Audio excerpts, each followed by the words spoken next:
So parang ako kuya, nagustuhan ko yung feeling na gano'n na may kalandian. Parang nagiging sakit ko siya. Parang nagkikrave ako sa lalaki. Paano nagkikrave sa lalaki? Parang Ano naman ako? gusto ko yung feeling na yun na yung ibang lalaki yung mayakap sa akin, may ibang lalaki kahalik sa akin, Ganon. may pupuri sa akin. Ganon. Natatawa tuloy ako. Hindi ko siya maintindihan. Nakawala kasi ako kaibigan eh. Ganon. Uwikot lang ang buhay ko sa family ko, sa anak ko. After work ako ng work, tapos kanila lang, tapos alam mo yung marireceive ko. Wala ko nare-receive na love and affection. Kasi pag uwi ko, ang asawa ko malamig dahil may babae. Saan tayo pupunta? Ikot I ko mean- na. Malapit ka na eh. Oo, malapit na ako. Saan tayo ikot? Paikot kasi sa kuya eh. Ha? Paikot siya. Sige, ikot tayo. Gusto ko lang din ng body ngayon. Kailangan ko talaga ng kausap, oo. Ay, Kasi- ganon. Oo, so ganito, na-rebook ko siya. Yung unang book ko sa kanya, nagbilin ako na sana ibubuk na kukontakin ulit kita pagka kailangan kita ha, kasi sobrang excellent mo sa driving eh. Wow. Tapos wala ko yung contact niya. Saka parang hindi rin ako para kontakin pa ulit siya kasi yung asawa ko nagbabantay siya. Kailangan talaga nag-book ako, gano'n. Ganon. So, na-rebook ko siya. Nung na-rebook ko siya, nagkatinginan kami. Pero wala sa mali siya. Pero yung tingin na, kasi nakamask siya eh. Mata lang nakikita ako eh. So yung tingin na namin parang, you again, parang ganon, di ba? Tapos, nung doon na kami sa road 10, siyempre natatakot na ako. Niyakap niya yung kamay ko dun sa bewang niya. Dito ka nakakapit sa kanya. Dito ako nakaganyan. Kasi siyempre baka mami may asawa yung mahirap na, di ba? So ang ginawa niya, kinuha niya yung kamay ko, ini-slide niya pa Parang gano'n. kinuha niya, ginanto mo. Oo, ganyan. Tapos sige. gano'n. Hinawakan niya rin yung kamay ko. So parang naka-holding hands kami ganyan kasi nga natatakot nga ako. Nakaganto siya, ganyan. Oo. Tapos nakahawak lang siya sa kamay ko. So parang nung time na yan, kilig na kilig ako kuya. Tapos iba yung naramdaman ko. Hindi ko maano kung, kasi hindi ko naman siya intensyon na mag-cheat dun sa partner ko. Dahil live-in partner ko siya, di pa naman kami married. Hindi ko intensyon na mag-cheat. Pero yung moment na kasi na yon, para na-steal na rin yun sa akin na-steal niya yung loyalty ko doon sa partner mo? Sa partner ko, oo. Tapos, yun na nga, sabi niya, sunduin din ba kita? Siyempre ako naman, kilig-kilig pa din, di ba ka-move on? And then sabi ko, okay, sunduin mo din ako. Saka ang ano kasi doon, road 10 ulit. So babalik lang ako, nag-service lang ako sa Makati. Tapos babalik din ako. So, ang nangyari kuya, nung sinundo niya ako, parang nagkaroon kami ng understanding. Kahit hindi siya yung formal na sinasabi namin, nagkaroon kami ng understanding na parang we like each other.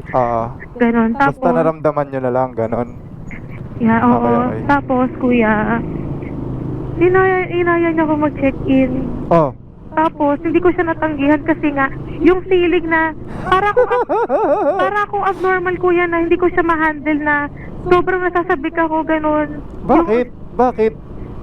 Siguro nga kasi stress ako sa asawa, sa pera, sa buhay, ganon. Stress ako eh. Basta sobrang stress ko ng time na yan.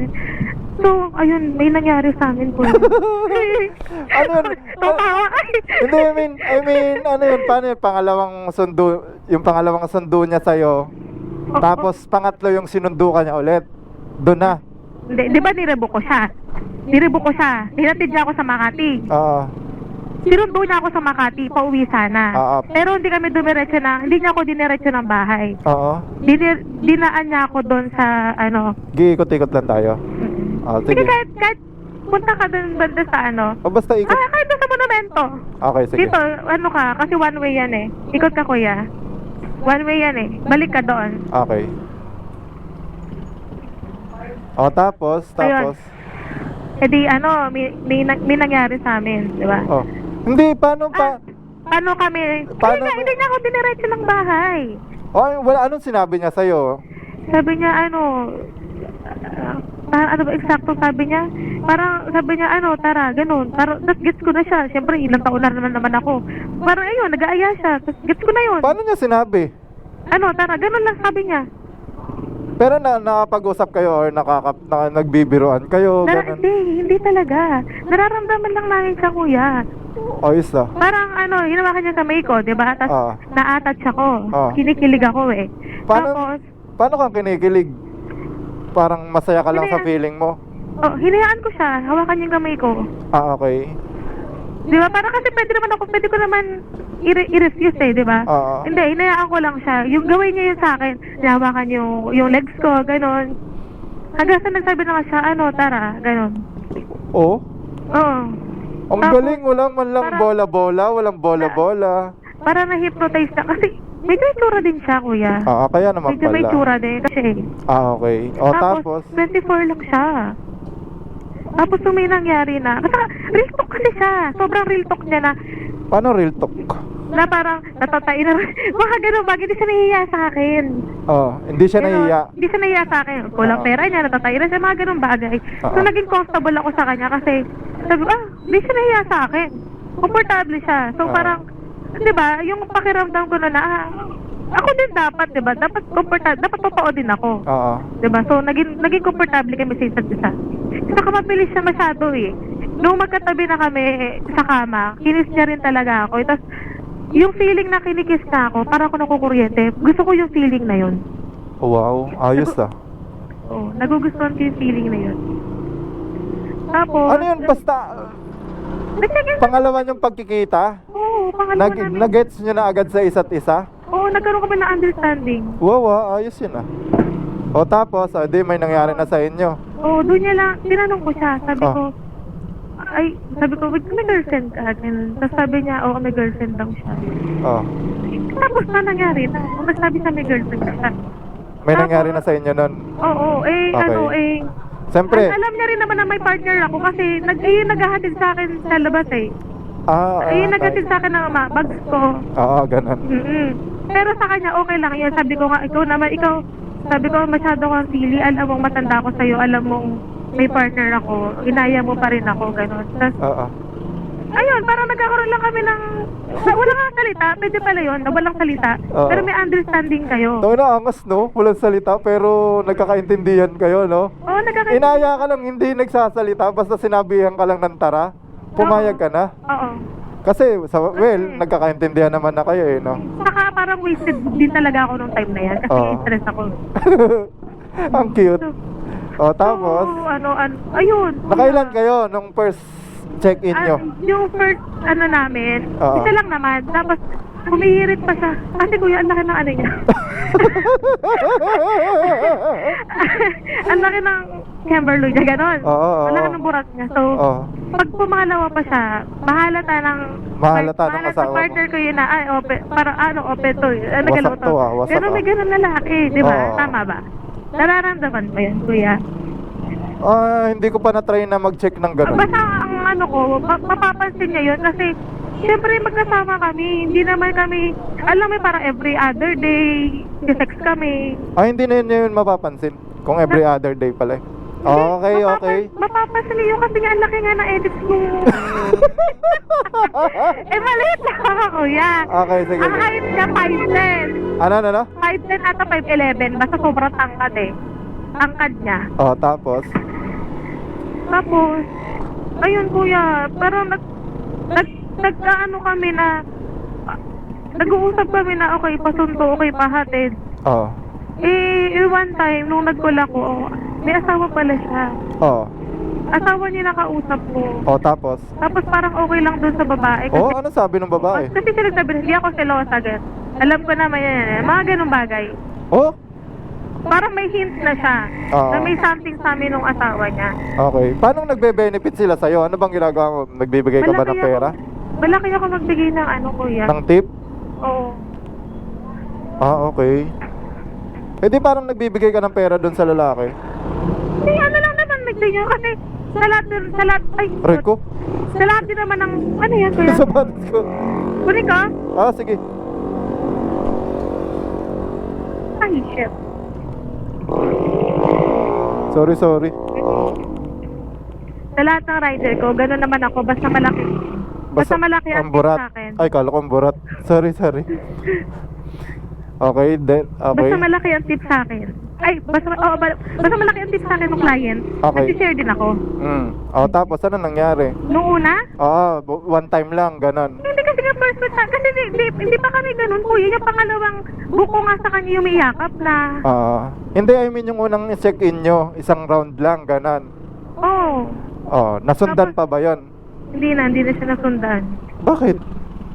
Ang ano ko kasi dun, kuya, parang negative na kami. Bakit? Kasi nga, feeling ko kasi syempre nagsusupport siya sa kids niya. Tapos nalaman ko may sakit yung kid, tapos may Tapos? asawa siya, so parang grounded siya. Ganun. Tapos paghahatid niya ako, wala nang moment. Ganun. So parang ako, kuya, nagustuhan ko yung feeling na gano'n na may kalandian. Parang nagiging sakit ko siya. Tapos kailan lang siya, ngayong week ko lang siya nararamdaman. Na parang, ay, Baka na-miss mo, be. siguro. Nami-miss mo yan kaya kaganyan. Pipiliin mo, hindi mo ako kilala. Malapit ka na sa inyo, pinatigil mo, pinaikot-ikot mo para makwento mo lang. Ibig sabihin niya parang nabobroke ka. Na? Parang nabobroke ka. Na gusto mo lang ilabas yung sa loobin mo kasi alam nga, ilabas mo dyan sa jowa mo. Oo. Diba? Oo, Eh ako tama naman, ka, kuya. go with the flow. Kaya sige. Tsaka bayad naman to. Di ba sabi mo? Saka wala kasi ako kaibigan eh. Ganun. Uwikot lang ang buhay ko sa family ko, sa anak ko. After work ako ng work, tapos kanila lang, tapos alam mo yung marireceive ko. Wala ko nare-receive na love and affection. Kasi pag uwi ko, ang asawa ko malamig dahil may babae. Ganun. Alam mo yun. So hindi ka rin masisisi kasi may pinagdadaanan ka eh. It's okay. E di parang tabla lang kayo. So ngayon, kailan yung huli pagkikita nyo? Kahapon. Kahapon lang pala eh. Tapos tinanong ko siya kung, kasi direct ako eh. Tinanong ko siya, gusto mo ba ako passenger mo lang ako? Sabi niya, ay ikaw ano ba sa tingin mo? Wala siyang direct So, ayun. So nakadepende siya sa'yo. So, Sa bagay. nawalan ako ng gana. Wala pala eh. Ganun. Kaya parang ako lang yung gumagawa ng paraan para magkita kami. Kasi, kung di ko siya ibubuk, hindi kami magkikita. Kasi nakablock siya eh. Sa Facebook ko, sa number ko. Nakablock siya na sa... Pwede ba i-rebook yun? Hindi. Ina-unblock ko siya. Tapos, kabisado ko number niya. Hindi, yung sa Joyride. Sa amin. Hindi, i-re-rebook mo yung place. Pero hindi yung same rider. Okay. Oo. Kaya mahalaga na may contact ka. Lalo ikaw. Kailangan nagte-text ka dun sa passenger mo. Yun, Okay. kuya. Ganun. So anong feeling mo ngayon? Anong nararamdaman mo? Nalulungkot ka, alam ko. Nalulungkot ka. Parang nakikrave ako sa lalaki, kuya. Nagkikrave ka sa lalaki? Parang nakikrave. Parang meron ako gusto ko lagi na ako maganda. Kasi hindi ako pala ayos eh. Pero hindi ko kasi nasadya yun, kuya. Parang hindi mo sinasadya. Hindi ko kasi gusto yun. Parang binigay niya sa akin yung feeling na yun eh. Okay. Parang kasi asawa ko, kuya, dependent siya sa akin. So parang gusto ko yung feeling na yung lalaking lalaki. Yung kaya ko. Ewan ko, kuya, kung sakit na yun ha. Hindi sakit. Hindi yun sakit. Naumay ka lang. Hindi, kasi parang nakukulangan ako eh. Oo nga, naumay ka lang. Hindi lalaki, hindi ako kayang buhay, gano'n, nakaasa sa akin. Parang nata-turn up ka na lang sa kanya. Gano'n, exactly. Oo, kuya, tapos ngayon parang no chance kami, tapos parang nagkikrave ako sa lalaki. Paano nagkikrave sa lalaki? Gusto ko yung feeling na yun na yung ibang lalaki yung mayakap sa akin, may ibang lalaki kahalik sa akin. Ganun. May pupuri sa akin. Gano'n. Natatawa tuloy ako. Hindi ko siya maintindihan. Siya ma'am, pag kailangan nyo ng lalaki, nandito lang ako, yayakapin ko kayo. Joke. Joke lang. Pag kailangan nyo. Nakakatawa ka. Mapagsamantala ako ma'am. Ano ako ma'am ngayon? Anong tawag dito? Ano ako ma'am ngayon? Paano ba to? Pero aware ako na mali siya. Pero gaya nga nasabi mo kasi masaya ako, in-enjoy ko siya eh. Kaya ginagawa ko siya. Kaya kasi nag-enjoy ka, go. Ganun lang yun.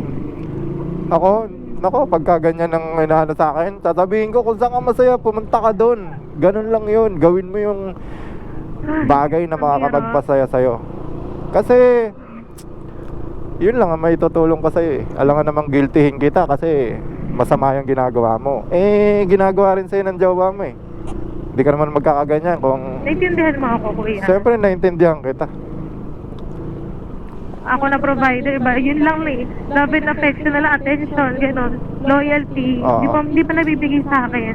Kaya ikaw, kunyari, malaking binibigay mo dun sa joyride na yun. Kasi, nag-enjoy ka dun eh.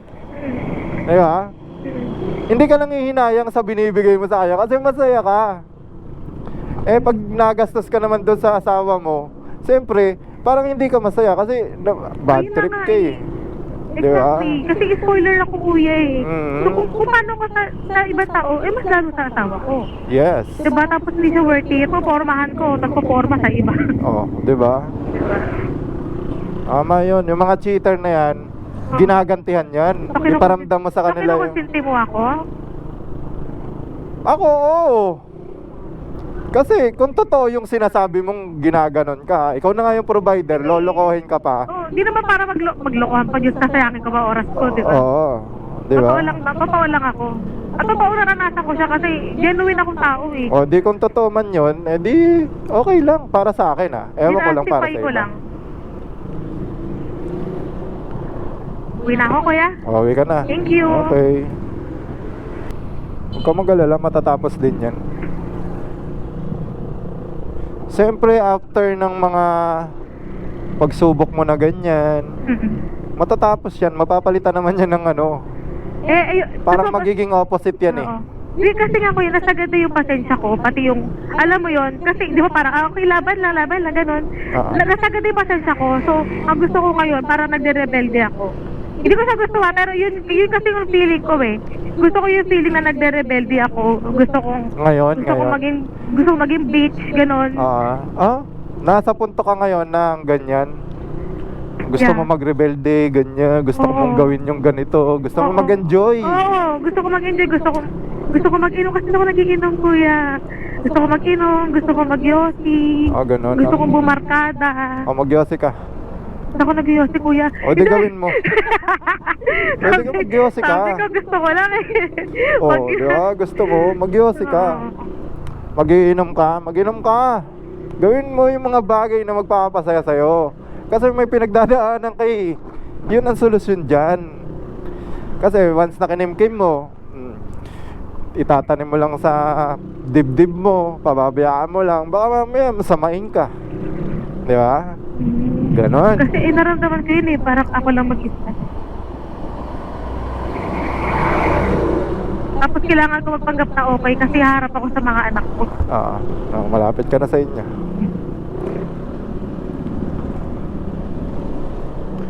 Ingat ka din lagi, kuya. Gcash payment ako, ha? Okay.